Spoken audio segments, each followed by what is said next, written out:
भागवतम तृतीय स्कंद द्वितीय अध्याय। श्रीकृष्ण विरहे कातर उद्धव विदुर आगर।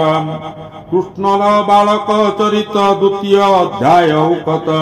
श्रीशुकोवाच हेमंते विदुर वचन शुनि उद्धव हतज्ञान कृष्ण स्मरण चिते होई उत्कंठा न पारई कही पांच बरसे तार मात प्रात भोजने डाके सुत। कृष्ण सेवारे देहि मन उद्धव न करे भोजन। कृष्ण सेवारे दिन गला स्वभावे बयस सरिला विदुर वाक्य शुणी कन्ने वचन न सुरे बदने। हेमंते कृष्णर विजोग कहिब विदुर आग कृष्ण चरण चिंती मने। मुहूर्ते रहिला मौने तक्षणे देह भाव छाड़ी कृष्ण भक्ति जले बुड़ी कृष्ण चरण सुधा पान करि पाइला पुनर्ज्ञान। पुलक हेला रमराजी असुर मुंचई चक्षु बुझी ध्याने होइला पूर्ण काम स्नेह चलिले कला स्नान। ध्यान छड़ाई कृष्ण पादे पुणी मिलिला देह मध्ये बेनिलोचन। घसी करे निश्वास छाड़ी विस्मय रे विदुर मुख चाही दुखे उद्धव कहे असुर मुखे। उद्धव उवाच जादव मध्ये कृष्ण थाई सूर्यर प्राय प्रकाशई से सूर्य अस्ताचले गला निबिड़ तम प्रकाशिला। मु एबे अति दुख सुखे पड़िछि अजगर मुखे। आंभ कुशल काहि आर कहिवा सुन हे विदुर संसार मध्ये जेते जन सर्वे होइले भाग्यहीन।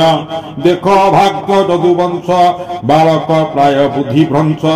बसंती कृष्ण अंग संगे रात्र दिवसे अनुरागे ताहांकु केहि न जानिले चंद्र को मीन जेन्हे जले।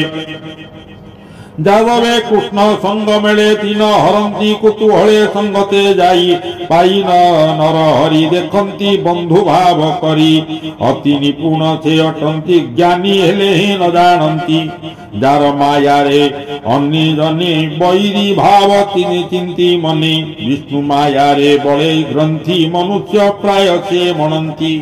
प्राणी तपबल चाही नयने शरीर देखाई पुणी हरिले निज अंग गोविंद। प्राणी चक्षु घेनी संग गोविंद। माया मनुष्य रूपे हरि अनंत लीलाए विहरि। सर्व संपद आत्मा तुले निज भुवने विजय कले। धर्म कुमर यज्ञ काले देव मनुष्य ऋषि मेले। जे रूप देखी तोष मने कैवल्य लभिले लोचनी। ब्रह्मा सज्जना जेनु नाही तेनु सकल मन मही। जे कृष्ण अनुराग मुख सुंदर हास रंग रेख। तेने मोहित चित धरी मोक्ष लभिले ब्रज नारी। से शांत मूर्ति एक रूपी बसई सर्वभूते व्यापी। तार विभूति देव गण पूजंती ताहांक चरण। देवंक अर्थे से मुरारी जन्मई नाना रूप धरी। स्वभावे जन्मजार नाही निमित्त अर्थे कल्पे देही। अग्नि जे क्षणे काष्ठगते जनमी जलई जगते। एक था मोरे खेद करे से जमी वसुदेव घरे। कंसर डरे गोपपुरे लुचि जे थिले बाल काले। तहु मथुरा पुरे आसी गज चाणूर कंस नासी।